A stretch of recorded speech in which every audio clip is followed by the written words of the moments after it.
Let's say the things that we both know. Gonna take these words and make them stone. I know a place on the edge of town. The whiskey and the wind are the only sound. Let's make like a tree, grow some roots, do all the things that old folks do. I need you and you need me. What else more could someone need? You've got a key and I've got a lock.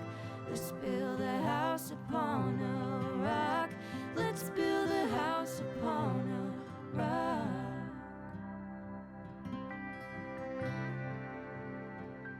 Want someone to lie with, rely on to fly with.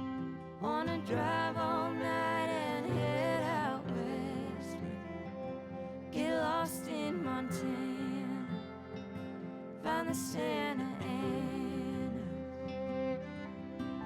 If we're going nowhere, we're going nowhere fast.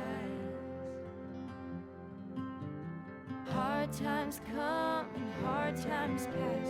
I'll be there when the sky turns black. I need you and you need me. What else more could someone need?